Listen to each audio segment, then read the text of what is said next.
Hello, everybody, and welcome to the Sunnyside podcast. Today, I am joined by Mr. Aaron Bishop. He is the CEO and founder of a cybersecurity company called Novous. Aaron, thank you for joining us. How are you doing today?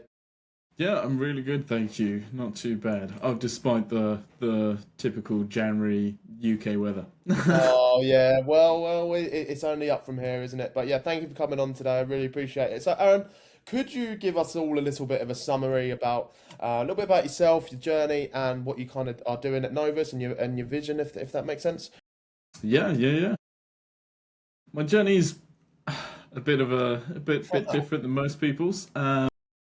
Yeah, I sort of grovelled my way into college and university after not doing quite so well at school. Wasn't really the place for me. I was too busy with my head in computers and breaking things.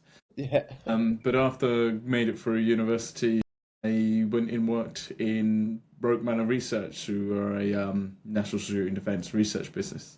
Worked there for a while, spent a lot of time working on some pretty interesting tools. I highly recommend anybody who's looking at that space to go and apply. They're a great place to be. There's projects you'll never get to work on anywhere else. And then bounced around between the sort of start of a bunch of different startups. Then went back into national security defence scene at Talis. So yeah, it's been fun. It's been Great interesting. journey. So took a lot of my experience as working so basically a cyber engineer, developing lawful intercept tools and Yeah. cryptographic solutions into the public sector, and then took my elevated my career as a CTO and went and did my MBA whilst I was in that position, and decided after a long time of thinking and dwelling on the idea, I've gone out and started my own thing. So I started Novus in April 2024. And I had a business partner come and join me in April of last year. A chap called D. D and I worked together at a previous cybersecurity MSSP, so we know each other pretty well. And the rest is history. How And have the you rest is history, yeah. what do you think was the driving kind of force for you to start your own business? Was there a particular gap in the market you see, or was you just sick and tired of working for somebody, or talk me through that? Yeah, I mean, I've always been rather entrepreneurial, and I've always been, a bit of a problem solver. I see problems and I want to try and find and develop a solution to it. If I can't find a solution I like, then I'm going to use the skills I've got to develop my own. Hmm. And then I think maybe when I was working as a CTO for a retail tech company, I was heavily involved in being, helping drive business decisions.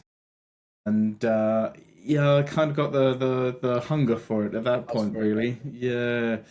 Um, so it wasn't so much I was CTO and lead architect there, and I was probably more a people manager than I was anything else, but I strongly enjoyed it. So when I went back into working in national security and defence, where it's very much death by process, I was like, Yeah. yeah, I need to do my own thing.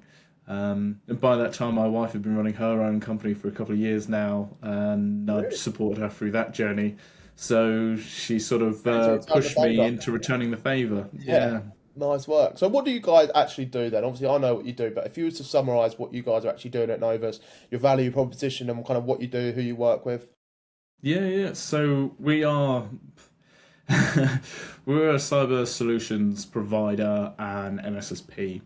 So, and we do a bit of consulting on the side as well. So we do penetration testing, we do secure by design software development, whether that's bring us in to help fill out your team to develop your products, whether it's bring us in to help consult on the development and architecture of your solutions.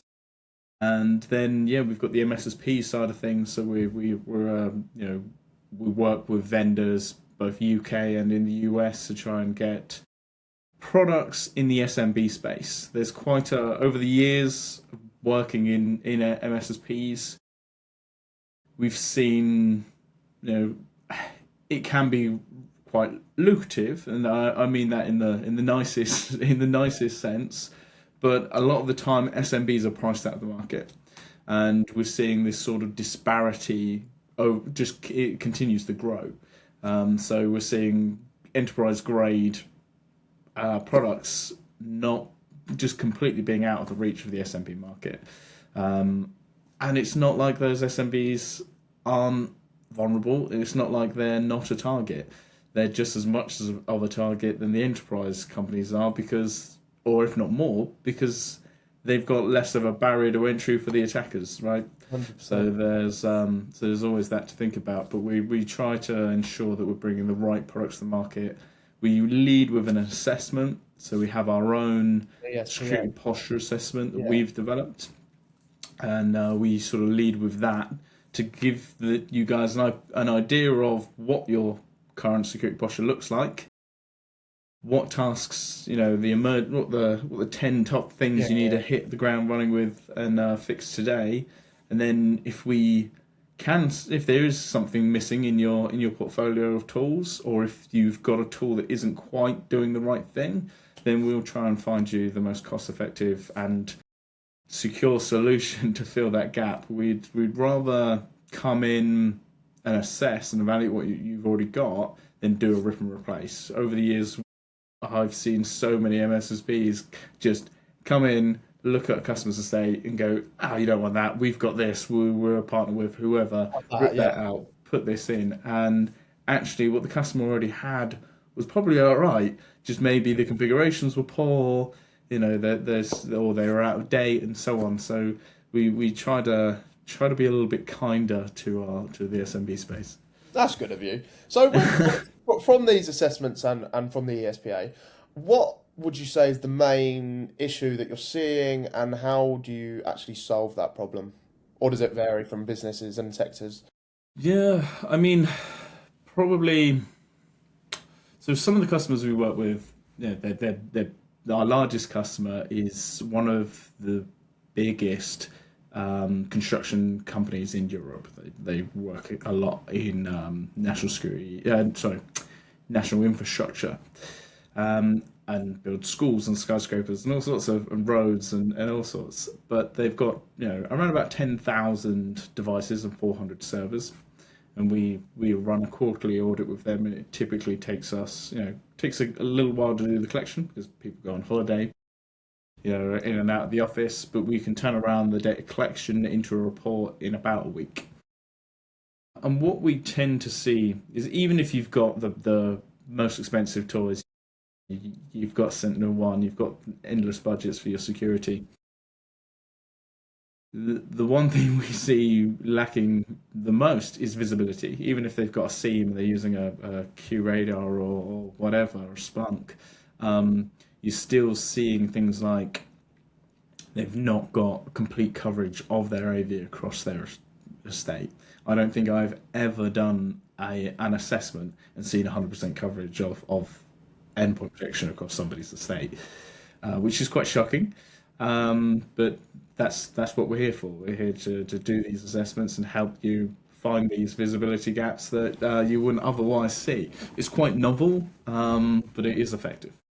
Yeah. So obviously, touching on that, you found you stumbled across construction sector as a bit of a happy accident, and that's obviously you've got clients in other spaces, but that's kind of where your expertise lies, so to speak.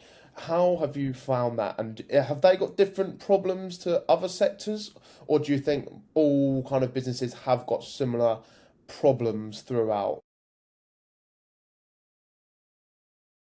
Yeah, there are overarching problems that we see throughout. Yeah, Is not through different not dependent sectors. on Yeah, industry. Yeah, identity management is a common problem you're going to find everywhere. Um, but yeah, the risk and the impact might be slightly different depending on the industry. Their levels of priorities will be stricter. So if they're working on national infrastructure projects, then maybe that the risk on those endpoints are a little bit higher than say your reception desk staff or a carpentry office. So the threats are the same, the risks are slightly higher. Interesting perspective that. So obviously right now you've kind of, yeah, I guess you're bootstrapped. You've kind of got to this point on your own. How have you actually found the journey of starting out? What's kind of been the pros of being bootstrapped, and is there anything sometimes you just wish that you had somebody else with you, or? Yeah. So so when I started out, I was fortunate enough that I had some, I had contacts from people that I'd done bits of freelancing with before, and customers that I've worked with at previous organisations that have since left those companies. Um, so when I went out on when I sort of played with the idea and mentioned to a few of my contacts I'm going out on my own, do you think there's any work there for me? I was quite lucky to have those connections, but it's still had its challenges. It's Of still been I course. was under no illusion that Yeah. it was going to be easy, but nobody tells you quite how hard it is, or you don't believe Yeah. quite how hard it is when people tell you. You're like, well, you look at somebody who's, they've gone from a bootstrap to MSSP to being a unicorn, and you're like, oh, you've done really well, you've made it look really easy, but actually you just don't see the hard graft in the background, unless you're that person's other half and you're sat there, trying to watch Netflix or watch a film, and they're still laptop on their lap working. Um, so yeah, it is a challenge, and so early doors doing pen tests for people and Yeah. secure web app development and things like that was that sort of kept me ticking along. But bringing on D as a partner in the business, it took a lot of weight off, and it also meant I wasn't. I had a rubber ducky, right? Yeah. So in software development, you've got your rubber ducky. You find an area, you can you Pick can you up a you little can bit. talk Yeah. to it, you can soundboard ideas. Yeah. Except when you're on your own, you're sounding out your own ideas and trying to validate them against yourself. Having somebody else that you can trust and talk to within your business is also just as committed as you are to the same cause and to the business helps a lot. And it also means you can take not big holidays, but you can take breaks. Yeah. We all And it's have not a times over. full part. Yeah. Yeah, I mean, if I get hit with a cold, I know that D can take that call for me. Mm. And we all go through cycles, right, where we're running at 100% or 120%, and times where we're running at like 30. But you tend to have when I'm running at 100%, or and D can run at 30 because something's happened, whatever it is, and you've got that flexibility. You just you can rely on one another, a bit like a marriage, but a Yeah. business partner. Yeah. 100%. So in regards to actually business and operations and what you're actually doing internally, how has that helped you in regards to actually your output and actually doing tasks inside of the business, if that makes sense? Actually employing somebody like, how did you find it without him and then with him? Was it like a literal game changer for you? Yeah, I would say it was a game changer. It helped me to prioritize a lot better. Yeah. And then, and by proxy of bringing somebody else on, Mm. most of us, 99% of people viewing this are probably working in a Microsoft infrastructure. So you start from the ground up building the right infrastructure for your business and your clients. Um, and when you're one person, you're spinning multiple plates. When you're two people, you can share the load a little bit, and actually you start doing things properly rather than that'll do for the minute, and I've got to move on to the next thing. So yeah, there was definitely an immediate improvement, should I say? Yeah. Which is really handy. So have you got some other employees now that obviously aren't D, or is it just you two for the We moment? don't at the moment. We've outsourced bits and pieces to people in the past when neither of us have got the resources to do it. yeah, the dream is to bring other people on. I not to sound what's the word I'm looking for?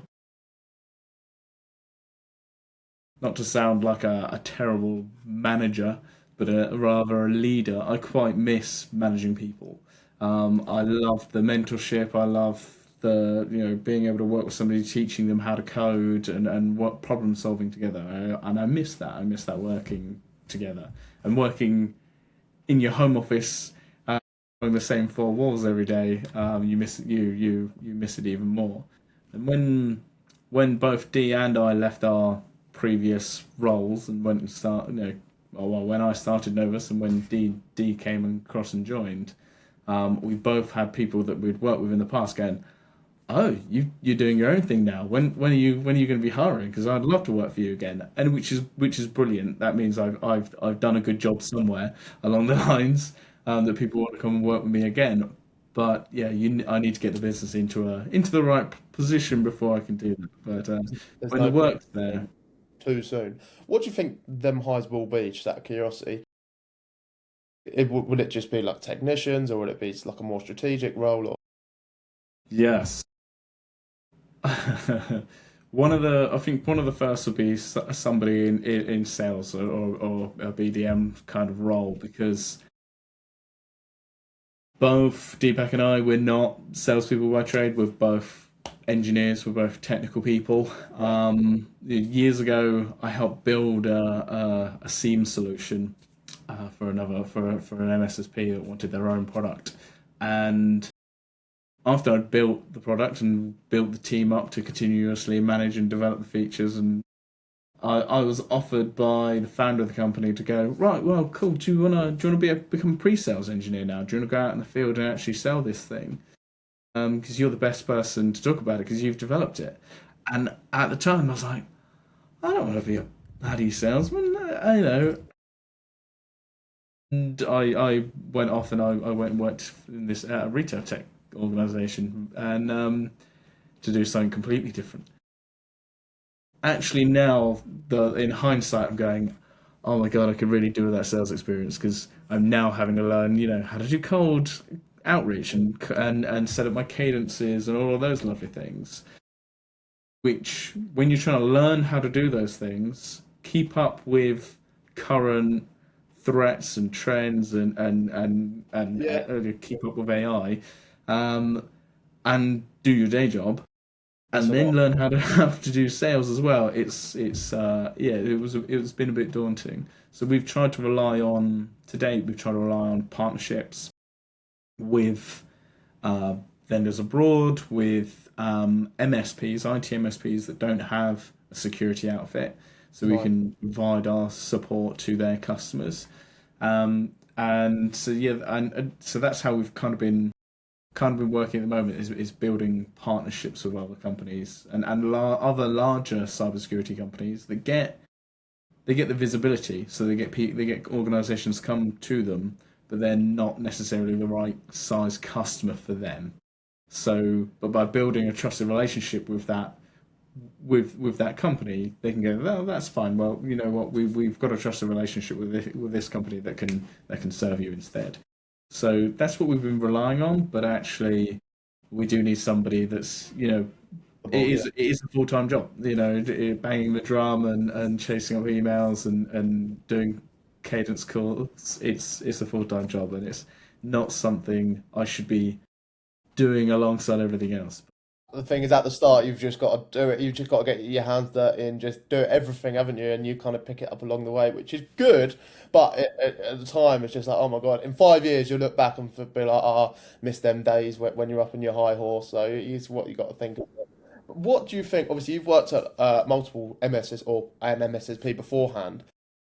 What do you think is the main kind of mistakes that some managed security service providers are making in their operations and what they're doing, and how have you kind of taken that into Novus? Yeah, so nobody wants to say no to work. Is one thing that it's like the Richard Branson. No, it's that you can say yes, I can do it, and work it out later, which is fine. But there's a time and a place for that. So there's been MSPs that I've worked for that have said yes to everything, and we can deliver this and we can deliver that, and then actually you don't have half of that capability, and you've got to try and deliver it. And then you put yourself in that awkward position, or you put the salesperson in that awkward position that they've got to go back to the customer and go, actually, no, sorry, we don't, we can't support you there. Not ideal. Resource management is always, it can always be a challenge. How do you mean by resource management? Yeah, I don't think it'll ever be, people fall ill.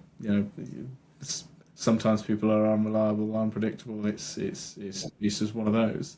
The other one is despite how we can be we're trying to make businesses secure.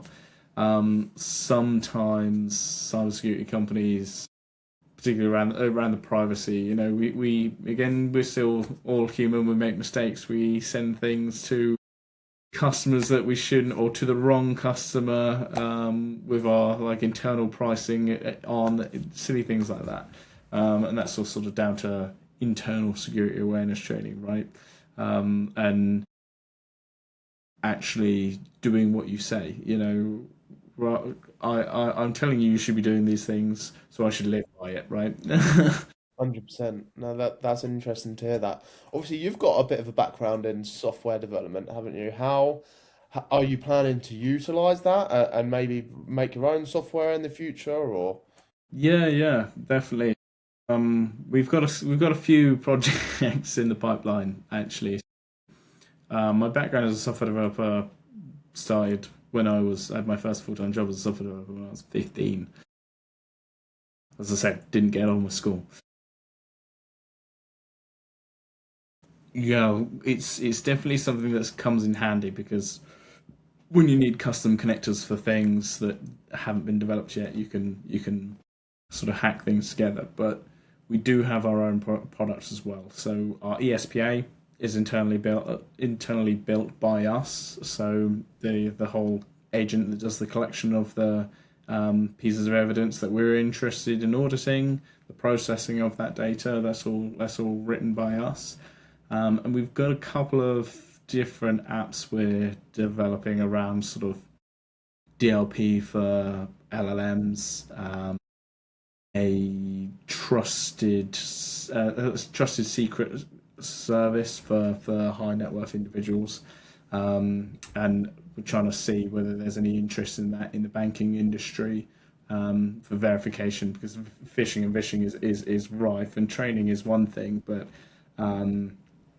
yeah, there needs to be something more out there for consumers to be able to verify that the person that's calling them is their bank. Mm. So yes, yeah.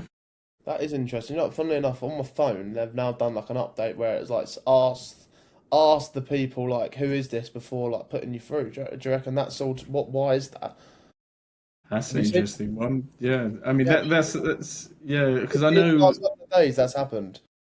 Yeah, so Santander, they will, or is it Santander? But there are a couple of banks that have like an OTP system, right? And it's like, can you verify this detail? But the transaction is you've received something and you're relaying it to them, which doesn't solve the phishing vishing. I could still be Yeah. a man in the middle, go, so yeah, what is your one time pass? Oh yeah, that's correct. As opposed to having a shared secret between, say, myself and you. I can go, if for example this was a AI agent version of Finn that I'm talking to, that's trying to con me into sending, giving you Yeah. my new updated bank details, or you've lost my bank details. I can go, oh Finn, what is our shared secret? And it's sort of initiated from myself, Yeah. from my app. So, and the idea kind of came from a few. I can't remember how long ago it was now, but there was a in corporate, I think it was Ferrari. That deal got all the way up to sort of the C-suite level, and luckily the person on the Ferrari side of things went, "Oh, what was the name of that book you recommended me?" And it kind of all fell over from that point. Really? But it got, we're talking hundreds of thousands, if not millions of pounds worth of money that was about to be transferred, but it all got saved because the threat actor on the other side couldn't give the answer as to what the book was. So yeah, Interesting. So, what do you think? I take it you're a bit handy on AI and you're quite knowledgeable in the space. I'm trying. It is hard because it just moves so Mm. fast. So What? most of my background is in cryptography, and which is one of those things I got caught up in, but don't necessarily like too much. Um, Cryptography? What's that? Crypto? no, no, no, not cryptocurrencies, as in like What's cryptographic cryptography? communication systems. I don't even know what that is. Could you enlighten me? Yes. Have you used, well, you use WhatsApp? Yeah, yeah, yeah. Yeah, yeah. So you've got end-to-end encryption between Okay, you, yeah, the messages that you send between you and your friends. yeah. So that's essentially using mathematical algorithms to encrypt that data, I see. send it along, and be able to decrypt it to the other side. So I used to do a lot of that, but on the, in the more enterprise side of things. Nice. But it is, yeah, maths is not my strongest suit. I can do it, but it's not something I necessarily Yeah. enjoy. Mm. Yeah, What, yeah. what do you think is actually the biggest opportunity in AI for somebody in your kind of shoes right now? Obviously, for like an MSSP or an MSP, how could they utilize it? Yeah, I mean, we're seeing AI being used in pretty much everything at the moment, and not just in commercial products. Like we've now got an AI chatbot that does X, Y, Z, or um, Salesforce might have a new. I don't know this, but Salesforce might have a new AI chatbot that allows you to talk and ask, "Who's my biggest biller this month?" So Yeah, it's being integrated everywhere, and sometimes those integrations aren't 100% kosher. We're seeing poor integrations or integrations with public LLMs that actually the people that are using the software aren't aware of until it's too late and you've told them that you've just uploaded your Salesforce data into a public LLM, which you're never going to get back. You've just trained that public LLM on your sales data. So there's that risk, but the opportunity lies in actually helping organizations develop these integrations and develop these AI augments on their products in a secure way. But on the other side of that, we're seeing AI being used in SOCs, in security operations centers, in ITDR products, in MDR products. You're seeing it being used everywhere to help accelerate the that mean time to response. So help me find that alert, triage that alert. Is it a false positive? A lot of that is all now being done by AI, Mhm. which is great because it means SOC teams can be leaner, or they can actually focus on performing the quarantine, or writing the rule sets when things change. So it's yeah, there's lots of opportunity for AI in security, both in a product perspective and in, as in AI being a bit of a problem that we can help resolve. 100%. Are you currently using AI like internally to help you boost efficiencies and streamline some things, or is that a bit further down the line for you? Yeah, we've been using, I'd say, testing and fettling with because it moves so quickly. You'll get a phone call from someone that says, "Have you seen this?" Yeah. You're like, okay, let's have a go. Let's see. One of the most exciting things I've been playing with as a software developer is Google's anti-gravity IDE. It's just incredible. So it's What's like that? your software development environment, but Mm. with your AI chatbot baked in. There's Claude Code, and there are alternatives, but with anti-gravity, you can select from numerous LLMs for your project. Um, it's yeah, it's accurate. The code that it provides is pretty clean. Obviously, you burn quite a lot of tokens using these systems, and you can go down quite a bit of a rabbit hole when you've got an idea. But if you're like me, I'm traditionally a back end software developer and an architect. I can do front end. I don't necessarily enjoy front end development very much. Using something like a Claude Code or an anti-gravity to go, you know what? Here's what the APIs look like. I need a dashboard that does this, and it just goes, here you go in 30 seconds. Here's a here's a here's an app that works. Why? It's It's quite quite, promising. isn't it, really, when you think about it, how much you can actually get done if you know exactly what you're doing. Like, you can just do it so quickly, can't you? Yeah. Something I was reading into the other day really excited me. I wasn't aware that it was around until the announcement that Sentinel One had bought this product, but Yeah. it was a product called Prompt, and they do um, it's like almost like DLP for LLMs, and what it'll do is if your users, it's all policy based, so obviously you can restrict it back as much as you like. But if you want to Mm. be permissive and you want to allow your employees to use public LLMs like ChatGPT, you can, and in real time, it will. If it sees that I'm a marketer and I'm just trying to get it Yeah. to create me some Yeah. content, if it detects PII or bank details in the input, it will strip it out and replace it with an anonymous input.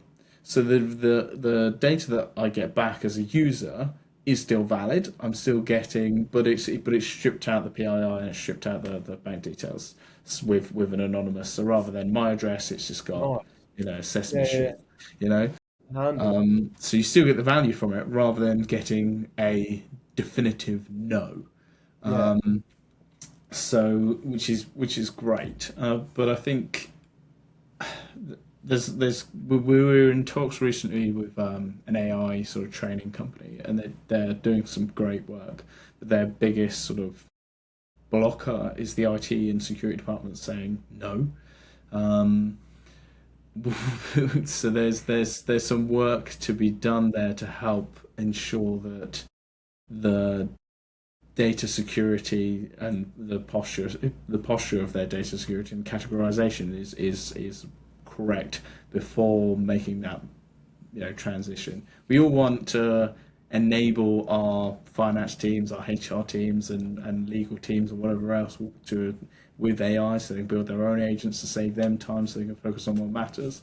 But yeah, there's definitely a huge piece of work there for enabling it in the right way. 100%. Okay, that's interesting. So where do you actually kind of see, if you look 3 to 5 years down the line, what's your kind of goals for Novus? Where do you actually kind of see yourself? Hopefully, with more people than just me, myself, and D, Yeah, that's for that'd be one, handy. and our salesperson. So at the moment, a lot of our customer base, as you know, is in the construction space, and that's mostly been off of you know friends and word of mouth and happy accident that we've fallen into that niche, and that's great. But we want to try and help more SMBs. So we're probably going to widen our horizons a little bit rather than go down a niche. Nice. It might be more work for us rather than focusing on a niche. But I mean, it's security. I don't want to turn around and say no to somebody because they're not within our Yeah. not within our niche. We want to try and help as many people as we can. 5 years time, I'm hoping we'll have some of our own products along the line a little bit more. Maybe Think we utilize AI in those products to help with the detections and things like that. Yeah. There's plenty to do, there's plenty that Dee and I agree on as well, which is great because there's nothing worse than if you don't agree when you and your business partner don't agree. But Two software developers, you're going to be coming up with something in the next 5 years, aren't you? Definitely. I can imagine so. I can imagine so. No, it's interesting. Well, listen, Aaron, it's been a pleasure. I've really enjoyed this conversation. If the audience do want to learn a little bit more about kind of what you guys are doing, where can they find you? Yeah, they can find us on our website at novous.co.uk, or they can find us on LinkedIn or Instagram. I would, if you want to reach out to me, I'd say reach out to me on LinkedIn. It's always open. I'm always on LinkedIn, unless Perfect. I'm in a meeting. I'll put your descriptions, your links in the description. But Aaron, it's been a pleasure. I really appreciate you coming on. It's been good to meet you, sir. No, it's been my pleasure. Thank you ever so much, Finn.